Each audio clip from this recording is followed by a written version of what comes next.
Yes, आज जो है हम हिंदी में क्या पढ़ेंगे? स्वर की संख्या। और कितनी होती है स्वर की संख्या?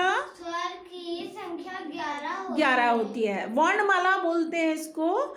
और वर्णमाला में स्वर और व्यंजन होते हैं, है ना। व्यंजन को हम कल पढ़ेंगे, आपने फर्स्ट में भी पढ़ा होगा। व्यंजन होते हैं क, ख, ग, घ, ग, पढ़ा है ना आपने। और ये जो हम पढ़ेंगे आज, क्या पढ़ रहे हैं हम? स्वर। अब इनको स्वर को कैसे पढ़ते हैं, तो भौमिक आज हमको स्वर पढ़ के बताएंगे, ठीक है। सबकी टर्न आएगी एक एक करके। अब आप पढ़ेंगे और आप बोलेंगे कि कैसे पढ़ रहा है भौमिक। चलिए, रेडी?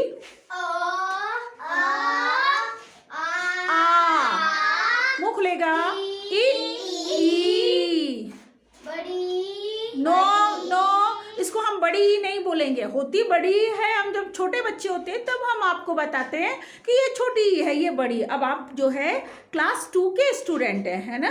आप दूसरी कक्षा में पढ़ते हैं, तो इसको हम कैसे पढ़ेंगे? आ, ई, हाँ, उ, री, हाँ, ए, आई, ओ, औ, अंग, आहा। ये अंग जो है नाक से इसमें आवाज आती है, इसलिए इसको हम बोलते हैं अनुस्वार। क्या बोलते हैं इसको हम?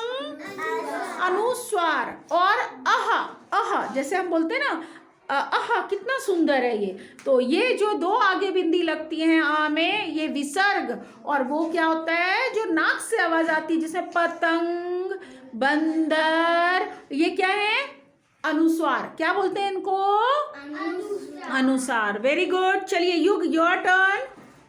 रीड करके बताओ। और आपको जब आप रीड करेंगे तो मात्राएं आपको उसमें आपको पढ़ के बताना है आपको कि उसमें क्या अलग, जैसे स्वर में अ छोटा आ मात्रा लगती है ना, बड़ा आ जिसको आप बोल रहे थे, उसमें आ, तो वो पता, उससे आपको अलग होगा कि अ और आ, नहीं तो बच्चों को अंतर पता ही नहीं चलेगा।